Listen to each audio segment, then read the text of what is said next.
Alléluia. Prenons nos Bibles dans le livre de Luc,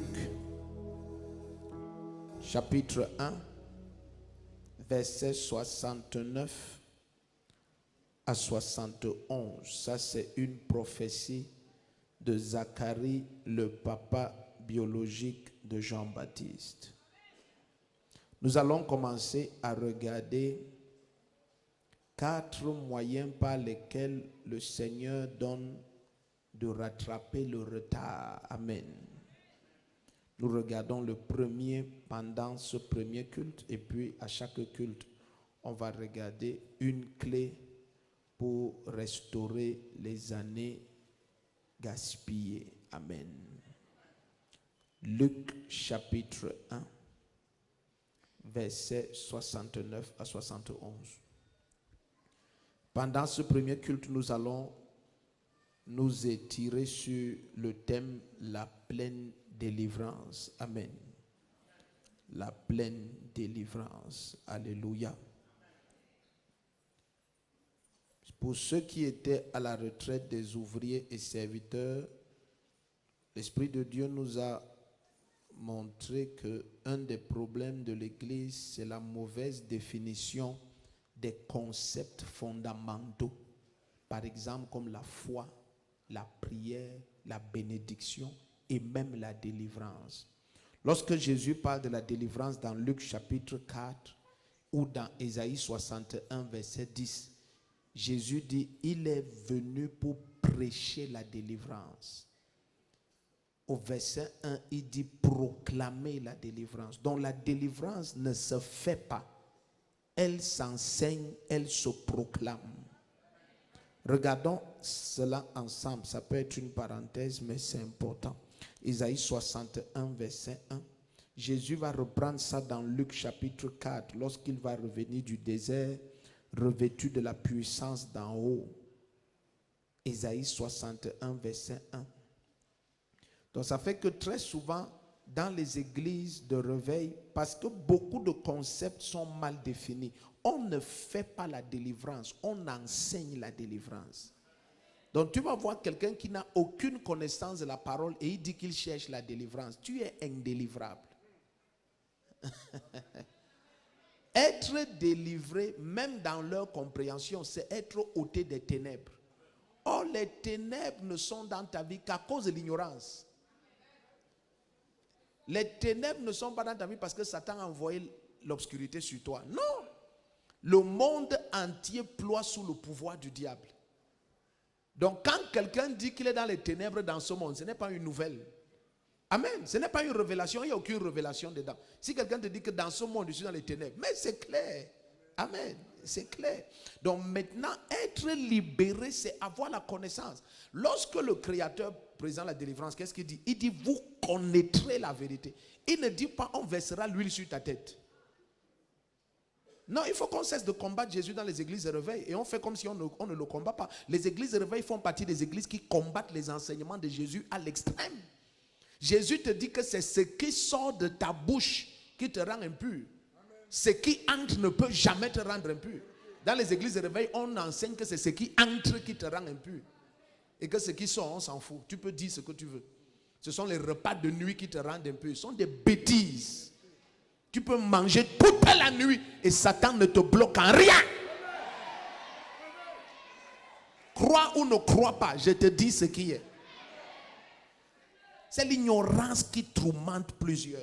Et la manière que les chrétiens rejettent la connaissance, ça explique pourquoi dans la société, ils sont derrière.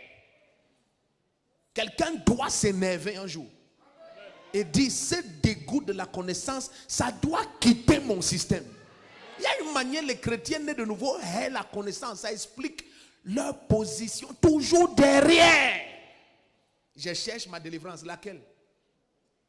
Laquelle délivrance de quoi? Quelqu'un qui a l'ignorance, tu seras libéré de quoi? La délivrance, c'est pas là. Vous connaîtrez la vérité vous affranchira. S'il n'y a pas la connaissance, il n'y a pas de liberté. Il n'y a pas. Tu vas prier, changer de couleur, tu seras toujours là. C'est ce que tu ne connais pas qui te stoppe. Ce n'est pas la montagne qui te bloque, c'est ce que tu ne connais pas. La même montagne est devant certaines personnes et ils sont partis. Ce qui t'arrête là, Satan a mis ça devant certaines personnes, ils sont partis. Quelqu'un va partir. Regarde Ésaïe 61, verset 1. Alléluia. La connaissance, la connaissance, la connaissance. Il n'a pas dit on te oindra d'huile, tu seras libéré. Non. Vous connaîtrez. Jusqu'à tu connais ce que tu ne connais pas. Tu ne peux pas être autre chose que ce que tu es. S'il n'y a pas une connaissance nouvelle, il n'y aura pas une élévation nouvelle. Donne-nous aujourd'hui notre pain de ce jour. Pas donne-nous aujourd'hui notre imposition des mains de ce jour. Non. Notre pain. Qu'est-ce que le pain? Je suis le pain qui vient du ciel et donne la vie aux hommes. Ce pain parle de la fraîche révélation de la parole. Fraîche. Ce n'est pas tu es là à la maison, tu ne comprends rien, tu ne connais rien, tu viens à l'église sans Bible, tu es là. Qu'est-ce que tu cherches? J'ai ma délivrance, il y a les démons qui m'oppressent. Quel démon? Il y a l'ignorance qui t'oppresse. C'est les démons qui rendent pauvres. Si les démons rendaient pauvres, c'est que les Chinois sont les gens les plus pauvres du monde. Ils adorent le dragon de façon nationale. Ils adorent le serpent. Ils ont le jour du serpent, l'année du dragon. On adore Lucifer de façon collective. Et ils sont infiniment, richissimement puissants. Donc ce n'est pas les démons qui te rendent pauvre. C'est l'ignorance. On dit à ton voisin, arrête ça. C'est l'ignorance. Tu ne veux rien connaître. C'est pour ça que tu marches d'église en église. On teste toutes les nouvelles manipulations sur toi. Celui-ci mélange l'huile avec le vin rouge, avec l'eau. Mets sur ta tête, porte les pions, mais on appuie ton cou. Comme ça, tu nous apportes les problèmes ici. Papa, j'étais quelque part, on a dit que je suis bloqué, j'étais quelque part. Moi, je suis en Christ depuis. Personne ne parvient à me dire que je suis bloqué. Je suis né de l'esprit, je suis comme le vent. Quand je veux souffler à gauche, je souffle. Souffler à droite, je souffle. Je souffle où je veux. Le premier qui dit Amen est libéré. Rien ne peut te stopper. Rien. La personne va te stopper comment? On stoppe l'ouragan. Malgré la puissance des Américains, quand le typhon se lève, tout ce qu'on dit, c'est que quitter la ville. Donc quand des faux souffrent, on dit partez, sauvez-vous. Le premier qui dit Amen, sa vie va changer. You say, just clear the way. I will scatter you. Il n'y a rien contre la puissance d'un typhon. Yaboko saprahata. Aïe aïe aïe. Isaïe 60. Il faut qu'on lise quand même. Je sens la fesse. Je suis venu étant prêt. Isaïe 61, verset 1. Regarde ton voisin, dis-lui, donne-moi l'espace, donne-moi l'espace. Le typhon veut souffler. Le typhon veut souffler. Dis-lui, j'ai un retard à rattraper, j'ai un retard à rattraper. Les années d'ignorance sont terminées. Si c'était toi, tu allais dire un amen comme le tonnerre. Il dit, l'Esprit du Seigneur l'Éternel est sur moi, car l'Éternel m'a donné l'onction. La personne qui dit ça, ce n'est pas parce qu'il n'est pas loin. Il m'a donné l'onction. Il m'a envoyé porter de bonnes nouvelles à ceux qui sont humiliés, penser ceux qui ont le cœur brisé, proclamer aux captifs leur délivrance. Proclamer quoi? Aux captifs. Proclamer, pas tordre les cous des captifs et tous. Non, proclamer. Donc quand Jésus dit Lazare sort, tout ce qui le capture lâche. Au nom puissant de Jésus-Christ. J'ordonne que tes années volées soient vomies maintenant au nom de Jésus-Christ. C'est tout, c'est tout, c'est tout. Souvent je ne te comprends pas. C'est la même bouche-ci que Jésus utilise et dit à un cancéreux au stade terminal, tu es libre. Et la dame témoigne. Au moins une dame chaque semaine depuis 3 semaines non-stop. Cancer du cerveau, stade terminal, libre. Cancer de ceci, mes enfants m'ont abandonné, que je meurs au village, libre. Cancer, vous comprenez un peu? Et maintenant, je déclare, sors de toute captivité, tu sors. Get out, get out, get out, get out.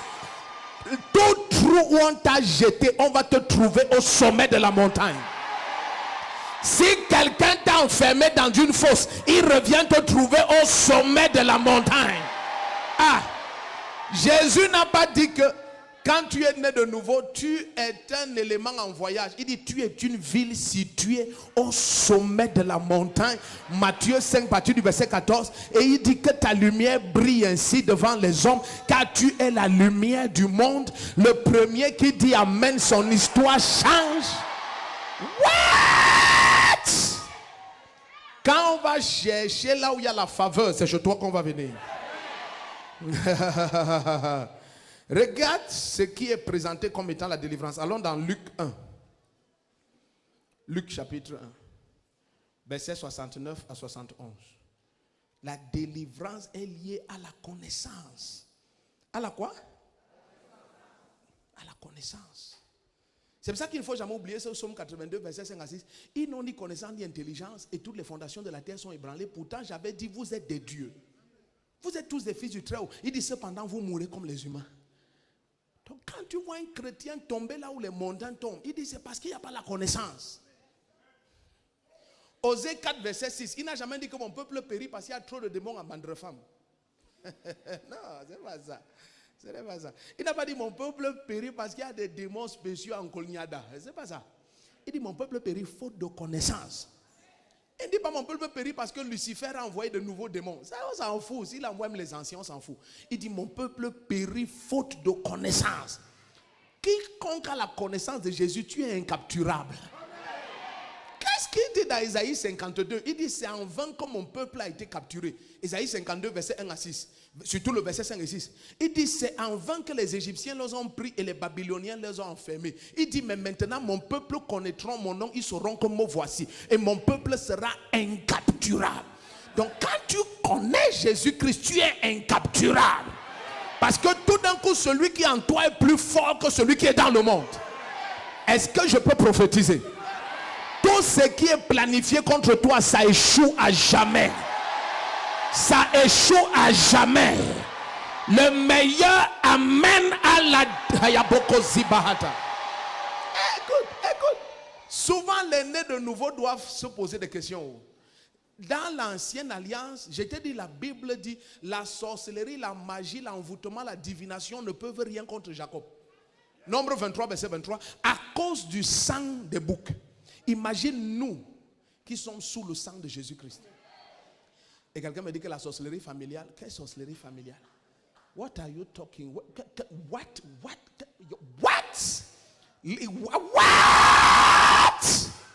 Quiconque tend sa main vers toi, sa main expire. Quiconque conspire contre toi, il expire.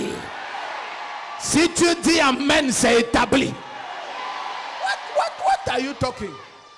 Certains d'entre vous devez cesser de célébrer Satan. Et il y a une manière, tu parles, Satan reçoit la louange. Tu sais, je suis un enfant de Dieu, mais c'est ma grand-mère qui m'a attaché. Donc ta grand-mère est capable d'attacher Jésus-Christ. C'est quelle grand-mère seulement? C'est la tante de Dieu. C'est la tante de Dieu. C'est quelle grand-mère capable d'attacher Jésus-Christ? Parce que Jésus et toi, vous êtes un. Il est en toi et tu es en lui. Ta grand-mère serait capable d'attacher Jésus-Christ. Quelqu'un se lève et dit ah! Il y a un sorcier qui va mourir ici ce matin.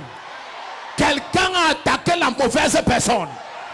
Tous tes projets bloqués depuis des années, j'ordonne au nom de Jésus-Christ, assis au troisième ciel à la droite de Dieu le Père, que les cadenas éclatent et les portes s'ouvrent. Que les fosses éclatent et les portes s'ouvrent. Le meilleur amen, tes projets sont libérés. What? Bloquer qui, comment, où, quand? Par quelle méthode? Zilo prataya bahata. Intakabokoto prehete. Même s'ils ont enfermé tes projets au fond des océans, au nom de celui qui a tout pouvoir dans les cieux et sur la terre. Écoute, dis après moi, celui qui est à moi, c'est Jésus-Christ. Il a tout pouvoir dans les cieux et sur la terre. Ça veut dire, en son nom, tout est possible. Je sors de la maladie, je sors de l'oppression, je sors de l'imitation, je sors du retard, je sors. Le premier qui dit je sors, ça se passe.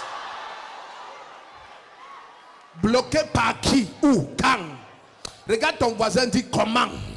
Le retard comment? Je rattrape mon retard. Je rattrape mon retard. Jésus-Christ et moi, nous sommes un.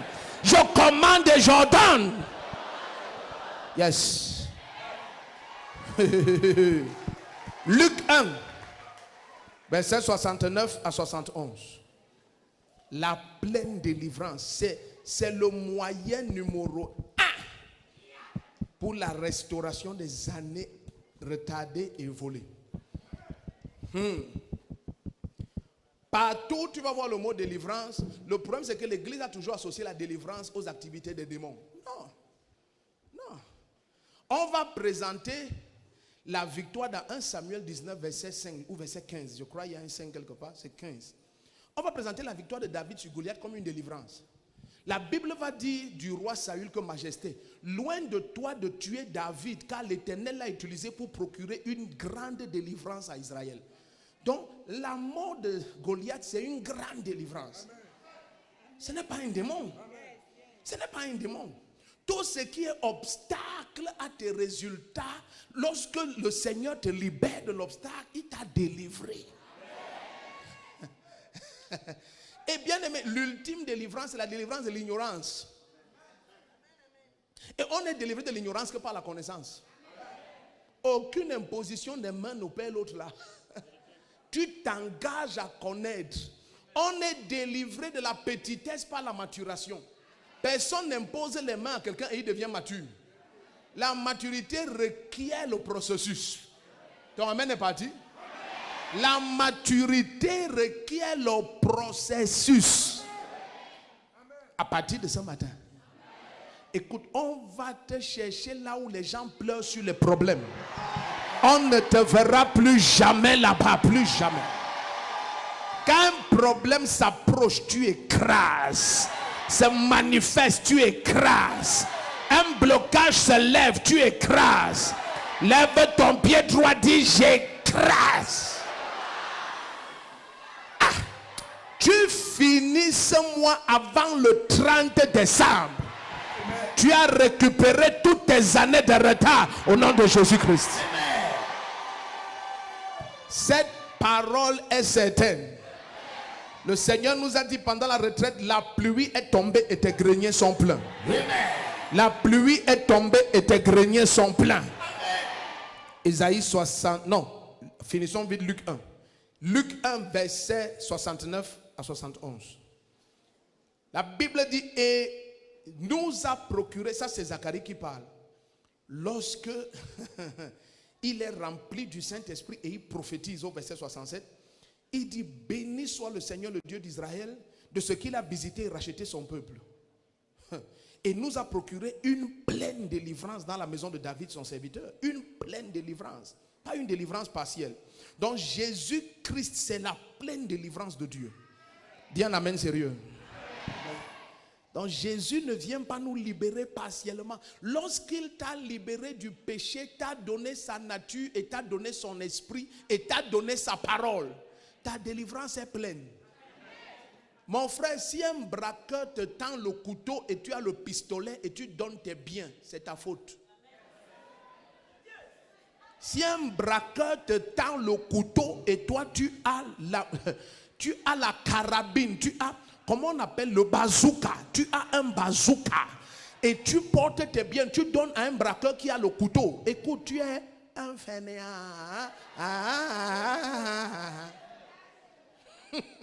J'ai dit fait, c'est toi qui as dit néant. Tu es un fait. Voilà. Donc, imagine les chrétiens, Satan sort le couteau, ils ont le bazooka. Et ils déposent leur richesse et leur santé. J'ordonne que tu récupères maintenant. Hey! Écoute, quelle que soit la maladie que tu as portée ici, ça te libère maintenant. Ça te lâche. Même si on a dit que tu meurs ce soir, tu vis encore pendant 60 ans. Le premier qui dit Amen, sa vie change. What?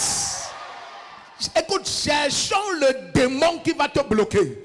Même Lucifer connaît qu'il ne te peut pas.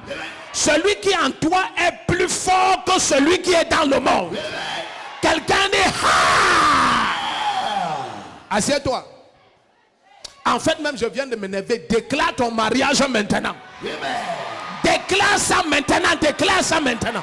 Déclare ça maintenant. Et tu déclares ton mariage cette année. Et tu prends tes enfants maintenant. Et tu prends tes bâtiments maintenant. Tu prends ta position spirituelle maintenant. Tous tes retards sont restitués maintenant. Le premier qui tente de dire Amen, ça se passe.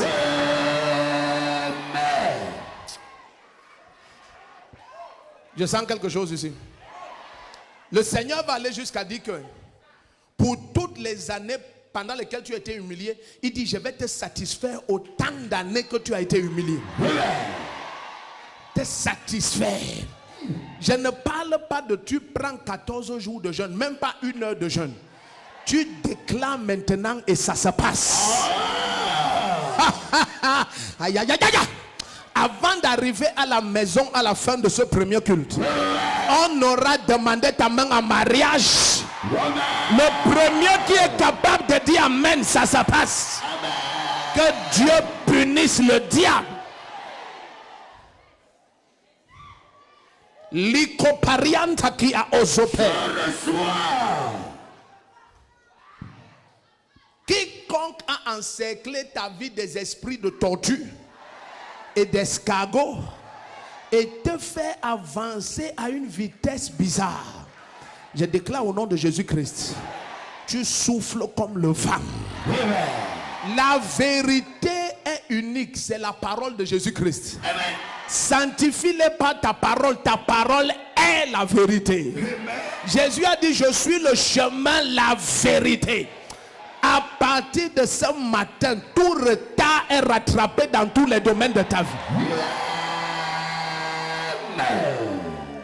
Écoute, la personne qui va se réjouir de toi ne naîtra jamais. Tu vas être la honte des ennemis de ta famille en permanence.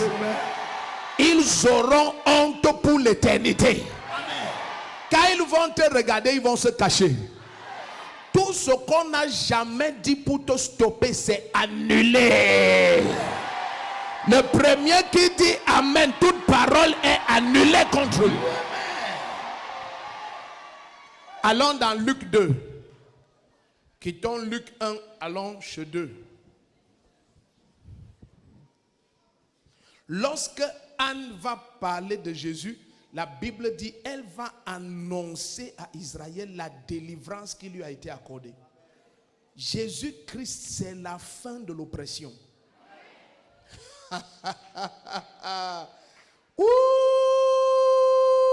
Alléluia. La Bible dit elle louait Dieu et elle parlait de Jésus à tous ceux qui attendaient la délivrance de Jérusalem. Luc 2, verset 38. Elle suivant, elle aussi, ça c'est Anne, à cette même heure, pendant que Siméon parlait, elle suivant aussi, elle louait Dieu et parlait de Jésus à tous ceux qui attendaient la délivrance de Jérusalem. Le mot délivrance en grec et en hébreu, c'est le même mot que rédemption, rachat. Ça veut dire te tirer hors de. Ça veut dire te mettre hors de portée de. Et ultimement, ça veut aussi dire te mettre dans une zone nouvelle. Donc la délivrance parle d'un déplacement. Tu découvres tout d'un coup que ta vie opère dans des zones nouvelles. Là où tu n'expérimentais que sécheresse et inconfort, tout d'un coup tu es dans une zone de confort. Les choses deviennent aisées. Ce que tu faisais avant en 40 ans, ça se fait en 4 jours. Tu découvres que tu as été délivré, libéré de tout ce qui rendait tes efforts stériles et pénibles. Au nom puissant de Jésus-Christ. Quoi que ce soit qui rendait tes efforts infructueux, toi qui me visionnes, dis Amen, ça meurt. Aïe, ton Amen n'est pas clair. Dis Amen, ça meurt complètement. Ma château pas. Continuons notre voyage. Écoutez bien aimé. La parole-ci, c'est ce qu'il te faut. Quand tu vois cette Bible, tu peux penser que tu vois, bon, maintenant Dieu manquait quoi dire, il s'est mis à parler. Non. La terre entière a été faite par cette parole. En elle est la vie et la vie était la lumière des hommes. Il soutient toutes choses par sa parole puissante. Il est avant tout afin qu'en tout il soit le premier. Trône, souveraineté, pouvoir et puissance ont été créés en lui, par lui et pour lui. En lui habite corporellement la plénitude de la divinité. Et l'Éternel soutient la création par lui. Alors au nom de celui qui a tout pouvoir dans les cieux et sur la terre, au nom de Jésus-Christ, je déclare il n'y aura plus jamais de retard dans ta vie. Au nom de Jésus-Christ. Aucun retard. En fait, je vais te choquer. J'ai écouté l'Esprit de Dieu dire, tu vas commencer à vivre au futur, au présent. Les gens vont te regarder. Ce qu'ils veulent devenir, c'est ce que toi tu seras déjà. Le premier qui est capable de dire Amen, ça se passe. Assieds-toi. Il y a des gens sur cette terre qui habitent dans le futur. Ah, vous ne saviez pas. Ils habitent dans ce que tu seras et ce qui arrivera.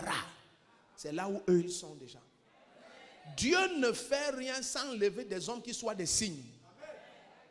Oh. Dieu ne fait rien sans lever des hommes qui soient des signes. C'est pourquoi depuis Genèse, il montre la rédemption. En appelant juste quelqu'un qui était avec sa petite sœur. Ils changent leur nom. C'est le signe de la nouvelle naissance. Dieu ne fait rien sans signe. Avant ça, il commence à montrer le signe de la rédemption par le sang de l'agneau. Il tue un agneau et il couvre la nudité d'Adam et d'Ève.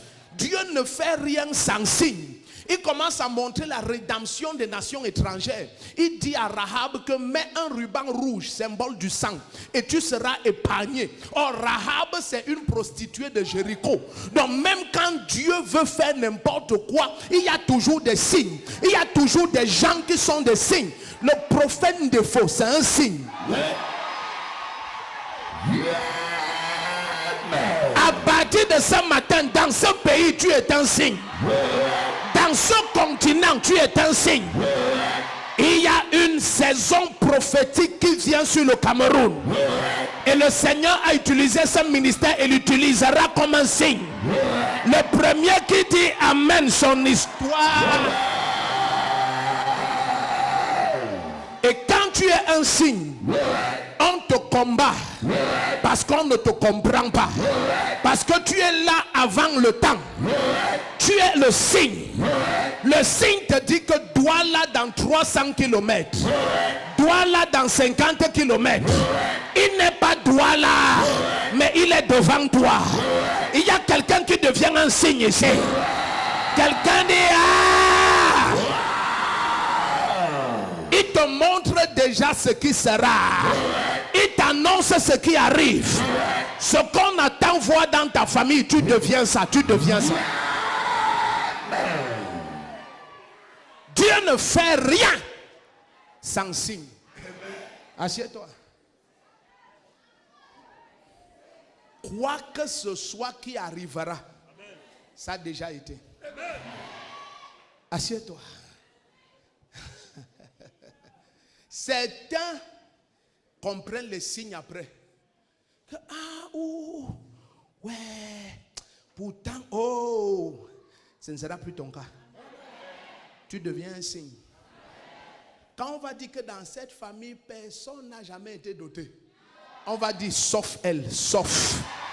Sur toi, il y aura toujours sauf. Quelqu'un met sa main droite sur sa tête, il dit sauf. Sauf. C'est tout, tu as compris, sauf. Quelqu'un dit sauf. Sauf. Sauf.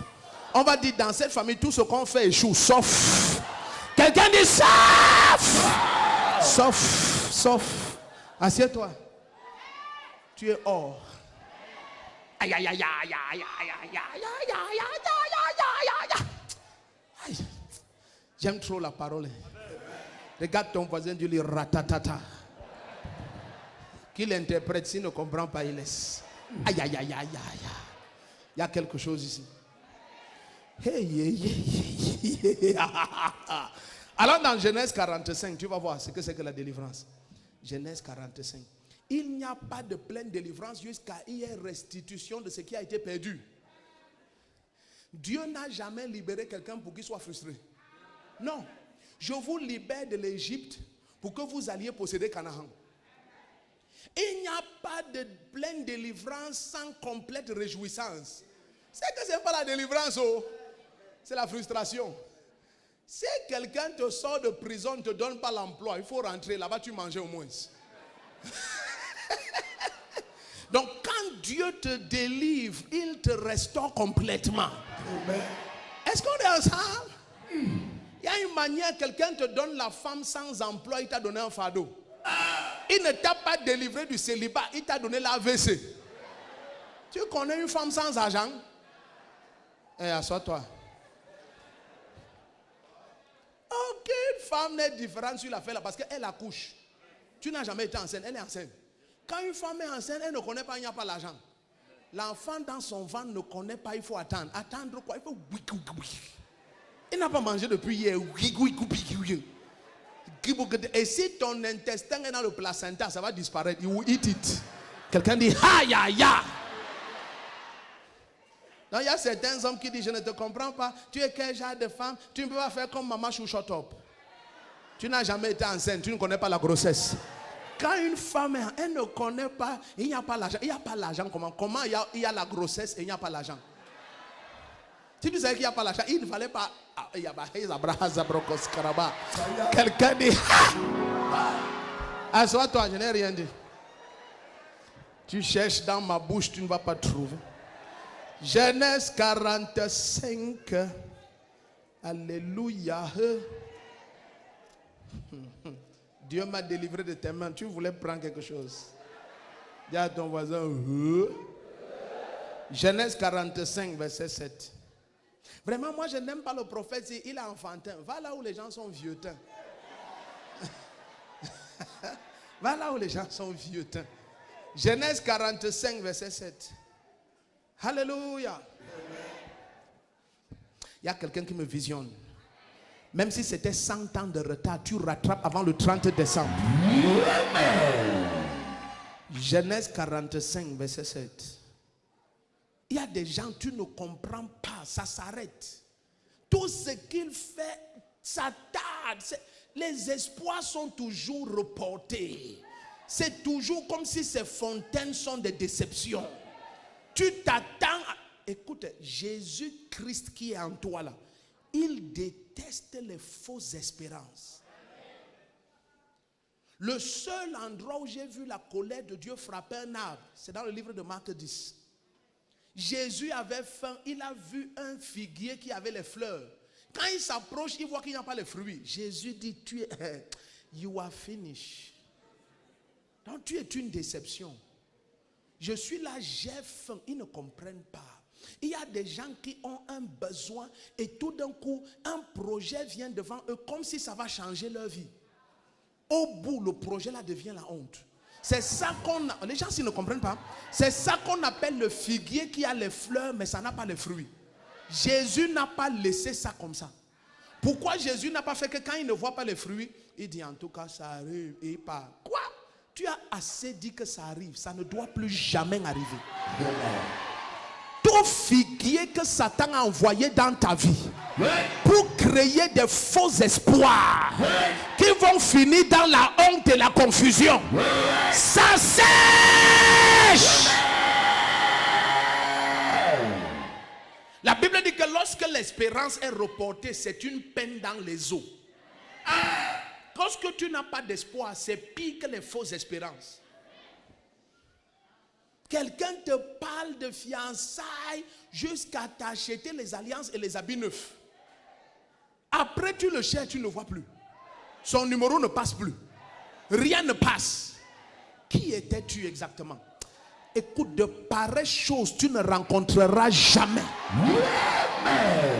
Toi qui es à ce culte, j'ordonne que ça sèche maintenant, ça sèche. Ton amen n'est même pas clair. Je dis, j'ordonne que ça sèche. Ton amen n'est même pas le meilleur. J'ordonne que ça sèche. Ne laisse jamais de pareils arbres dans ta vie. Ce premier culte, c'est que le Seigneur fait. Pasteur Corneille, écrit ça parce que je vais te récupérer ça à la fin du 4e culte. Amen. Tout arbre de faux espoirs préparé pour te décevoir, il sèche et tu ne le verras jamais au nom de Jésus-Christ. Le meilleur amène l'arbre la sèche. Ça sèche, ça sèche, ça sèche, ça sèche. C'est ça que le diable aime faire. C'est ça qu'il aime faire. Et tu es déjà rempli d'espérance jusqu'à ton sourire renaît. Que Dieu t'a enfin donné quelqu'un. Et tu t'appuies sur la personne, tu vois qu'il n'est que des épines et le clou. Il te déchire partout. Tu dis, c'est pas possible. Comment celui-ci est venu comme si c'était mon secours? Et ça se change en blessure dans tous les sens. Quelqu'un dit, ah, c'est fini. À partir de maintenant, tous les arbres que tu rencontres auront des fruits mûrs. Si quelqu'un est capable de prendre ça, des choses glorieuses se passent.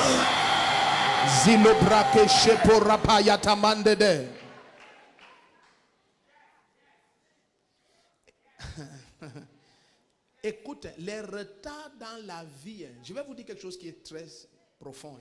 Les retards dans la vie, c'est l'abondance de déception. Si j'avais le temps, j'allais te montrer. Les occasions bonnes et favorables arrivent à tout le monde. Donc si ta vie était remplie de bonnes occasions qui s'accomplissaient, il n'y aurait pas de retard. Il n'y aurait pas de retard. Les retards s'accumulent lorsque les déceptions se multiplient. Tu rencontres seulement des bandits et des gens, le genre de figuier qui n'a que les fleurs, il n'y a pas les fruits. Tu regardes le figuier, tu es sûr que sur ce figuier, il y a les fruits. Tu t'approches, il n'y a rien. Tu dis, mais mon frère, pourquoi tu as laissé sortir les fleurs? Parce que chez les figuiers, c'est uniquement quand les fruits sont là qu'il y a les fleurs. Mon frère, pourquoi toi tu as les fleurs, tu n'as pas les fruits? Tu sors d'où? Demande à ton voisin, tu sors d'où? Comment toi tu as les fleurs? Jésus a dit que jamais plus personne. Ça veut dire que ce qui va encore sortir de toi, ça ne sert plus à rien. Comme tu m'as déçu, tu ne décevras plus jamais personne. Amen. Ça veut dire que le Seigneur a mis une condamnation sur toute source de déception. Je déclare au nom de Jésus-Christ. Toute personnalité et rencontre, événement et toutes sortes de choses programmées pour produire la déception dans ta vie, je les sèche et les enlève de ton chemin au nom de Jésus-Christ.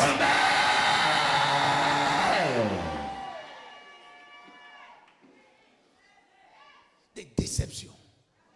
Maintenant, parfois quand tu vois une jeune fille, elle n'est pas mariée, ce n'est pas qu'elle n'a jamais eu les fiancés. C'est le flot de déception. Arrivé à un niveau, quand un fiancé se présente, tu pries pendant 3 ans. Parce que tu en as déjà eu 12. Oui. Et certains tendent leur tête comme Jean-Christophe, Nestor, François. Vraiment, je viens te voir parce que je vais te poser d'ici demain. Et toi aussi, tu portes tes affaires chez tes parents. Dans l'ignorance. Tu dis que tu viens habiter chez lui. Après, tu apprends que le studio là, ce n'est même pas pour lui. C'est quand tu en te dit que le bailleur dit qu'il y a 4 mois d'arriéré. Donc il t'a amené là que tu payes ça. Et il n'est plus là. Regarde. L'autre vient jusqu'à voir tes parents. Il parle comme un membre du gouvernement. Vraiment, papa, je viens vous voir. Un bandit inconverti. Donc maintenant tu le cherches 1 an plus tard. Personne ne le connaît. Même la veste qu'il venait avec, il avait emprunté. Rien n'est vrai. C'est une chimère. Il n'existe pas. Le numéro 3, c'est un ancien bandit. Il n'est pas repenti. Il venait voler tes parents. il vient jusqu'à dire à ton père qu'il connaît les vendeurs de terrain. Il braque ton père, il prend 8 millions, il part. Même ton père te dit que ma fille, cherche une église, on prie pour toi. Je déclare, les déceptions meurent dans ta vie maintenant au nom de Jésus-Christ.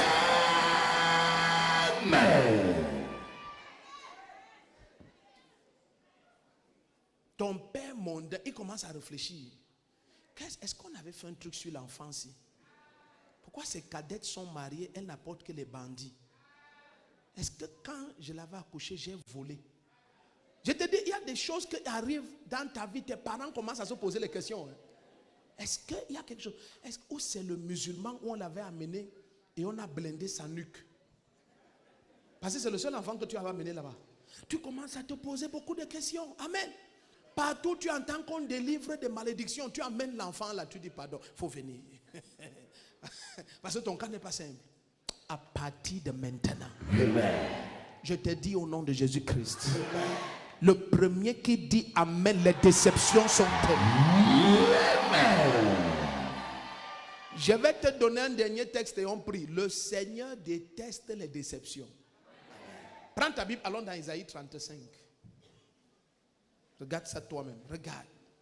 Le Seigneur a un dégoût profond pour les déceptions. Le jour où j'ai vu ce texte, oh, ma vie a changé. Ma vie a changé. Je suis indécevable à cause d'Isaïe 35, verset 7. Éternellement indécevable. Éternellement indécevable. Regarde ce que le Seigneur dit. Mettez ça à l'écran, ça va te bénir. N'oublie jamais ça. Il dit, le ayabashata, le mirage se changera en étang et la terre de la soif en fontaine d'eau. Dans le repaire où se couchaient les chacals, il y aura un emplacement pour les roseaux et les joncs. C'est terrible. Tu n'as pas vu? Le mirage se changera en étang et la terre de la soif en fontaine d'eau. Donc, commençons par la terre de la soif. Tu es dans un endroit où tu as soif, mais il n'y a jamais d'eau. Le Seigneur dit, je vais faire que les fontaines d'eau sortent. Ce n'est pas le pire. Il dit, le mirage se changera en étang. Ça veut dire que les illusions vont devenir les réalités. Le mirage, c'est lorsque tu marches dans une zone côtière comme Douala ou Kribi, sur le goudron au loin, tu crois qu'il y a une flaque d'eau. C'est ça qu'on appelle un mirage. C'est une illusion optique créée par la réflexion du soleil parfois sur le goudron. Mais Dieu dit que pour toi, quand tu vas arriver là, il y aura l'eau. Il dit, c'était un mirage, mais je vais changer ça en étang pour toi. Le mirage se changera en étang. Le mirage se changera en étang. Le mirage se changera en étang. Le mirage se changera en étang. Ça veut dire qu'il y aura, même quand quelqu'un va venir pour te tromper, Dieu va rendre sa réalité.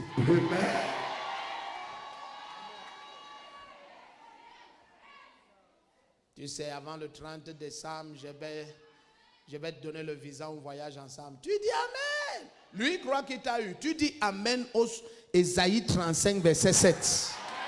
Ce n'est pas lui. Il vient de te donner un mirage que tu prophétises que c'est un étang. Quand il vient le 30 décembre pour te dire que XY s'est passé, on dit, elle a voyagé. Il dit, pour où? Non, il a eu le visa, elle est partie. Il dit encore, qui a donné le visa? On dit, c'est toi. Quand tu l'as trompé ici, Dieu a rendu ça réel. À partir de ce matin, tous les mirages deviennent des étangs. Le premier qui se lève et dit Amen, ça se passe. Le mirage, écoute, la majorité des hommes, quand ils te font une promesse, si tu crois, tu es naïf. Ce que tu dois croire, c'est Isaïe 35, verset 7. Amen. Donc quand ils te font les promesses et tu cries, ils croient que c'est sa bouche qui te fait crier. C'est Isaïe 35, verset 7. Tu es en train de dire que naïf, tu viens de donner une prophétie dans ma vie. Monsieur le naïf, tu viens de donner une prophétie. Je sais que ce que tu as dit, tu ne feras pas, mais Dieu va faire. J'attendais ton mirage pour avoir un étang. Dis à ton voisin, j'attendais ton mirage pour avoir un étang. J'attendais ton mensonge pour avoir un accomplissement. J'attendais ton illusion illusion pour avoir une réalité. Le premier qui dit un amen comme le tonnerre, ça se passe.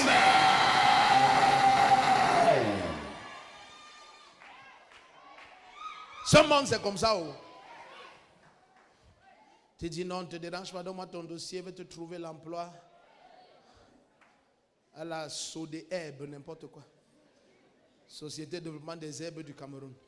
Et toi aussi, tu prends ton dossier, tu donnes. Il sait qu'il va jeter ça dans le bac d'Isakam. Il ne jette pas. 2 mois après, il apprend que tu travailles à la SODEHEB. Donc là, maintenant, il vient te voir et dit que tu as fait comment pour travailler à la SODEHEB? Tu dis, mais tu as dit que tu allais me mettre la SODEHEB. Il dit, qui a introduit ton dossier? Tu dis, mais tu as dit que tu allais me mettre. Monsieur Mirage, c'est devenu un état. Monsieur Illusion, c'est devenu réalité. Monsieur Mensonge, c'est devenu accomplissement. Quelqu'un dit, ça c'est moi. Ça c'est moi. Il te dit, donne. Tu sais que tu es mon neveu, je connais le directeur de la SODEHEB. Il prend ça, il jette. Il jette. En fait, même quand tu peux regarder ses enfants emballer les beignets avec tes dossiers là, emballer les beignets. Beignets sucrés. Mange ça. On froisse, on jette. Amen. Les autres, on a fait l'avion. Tu vois, les enfants, ils font l'avion. Ça ne sert à rien. Ça fait l'avion à la maison. Les autres ont fait le bateau. Ils mettent ça sur l'eau. Ça ne sert à rien. Ça ne sert à rien. Donc là où toi, tu es au quartier, tu dis, oh, mon oncle a pris mon dossier pour la SODEHEB. Il n'y a rien. Mais comme tu as dit amen, tu disais amen à Ésaïe 35, verset 7. Amen. Tiens-toi debout.